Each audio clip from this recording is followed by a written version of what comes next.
ചാലിശ്ശേരിയിൽ നടക്കുന്ന ദേശീയ സരസ് മേളയിൽ തനതായ സംരംഭകത്വ മികവുമായി ശ്രദ്ധ നേടുകയാണ് ഈവ്സ് ഏദൻ യൂണിറ്റ്.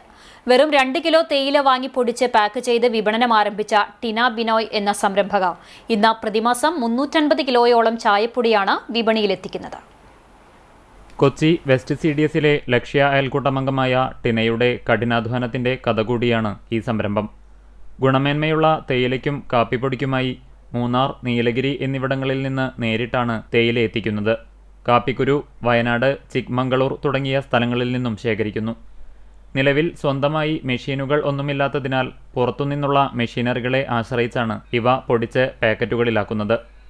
ഭാവിയിൽ സ്വന്തമായി മെഷീനുകൾ വാങ്ങി പാക്കിംഗ് ഉൾപ്പെടെയുള്ള പ്രവർത്തനങ്ങൾ വിപുലീകരിക്കാനാണ് ഈവ്സ് ഏദൻ യൂണിറ്റിന്റെ ലക്ഷ്യം. ഇതിനോടകം തന്നെ നാട്ടിലും വിദേശത്തുമുള്ള മലയാളികൾക്കിടയിൽ ടിനയുടെ ചായപ്പൊടിക്ക് വലിയ സ്വീകാര്യത ലഭിച്ചിട്ടുണ്ട്. സാധാരണ ചായപ്പൊടിക്ക് പുറമെ ഏലം, കറുവപ്പട്ട, മസാല തുടങ്ങിയ വിവിധ ഫ്ലേവറുകളിലുള്ള ചായപ്പൊടിയും ഗ്രീൻ ടീയും ഇവിടെ ലഭ്യമാണ്. ചായപ്പൊടി 50 രൂപ മുതലും കാപ്പിപ്പൊടി 80 രൂപ മുതലുമാണ് വിൽക്കുന്നത്. ബ്രാൻഡാണ്. ഒരു 4-5 ടൈപ്പ്, നമുക്ക് ടീ തന്നെ 3 ടൈപ്പ് ഉണ്ട്. ഡസ്റ്റ് ഉണ്ട്, ഗ്രാനുൾസ് ഉണ്ട്, ലീവ്സ് ഉണ്ട്. അതിൻ്റെ തന്നെ മസാല ടീ ഉണ്ട്, കാർഡമം ടീ ഉണ്ട്, കാർഡമം സിനമൺ ടീ ഉണ്ട്. പിന്നെ ഗ്രീൻ ടീ ഒക്കെ ഉണ്ടായിരുന്നു, അതെല്ലാം കഴിഞ്ഞു. പിന്നെ ഇപ്പോൾ ഉള്ളത് കോഫിയുടെ ഒരു 2 വെറൈറ്റിയാണ്. Arabica, robusta. അതിൻ്റെ പ്യുവറും ഉണ്ട്, അതിൻ്റെ പ്യുവർ ബീൻസും ഉണ്ട്, പ്യുവർ പൗഡറും ഉണ്ട്.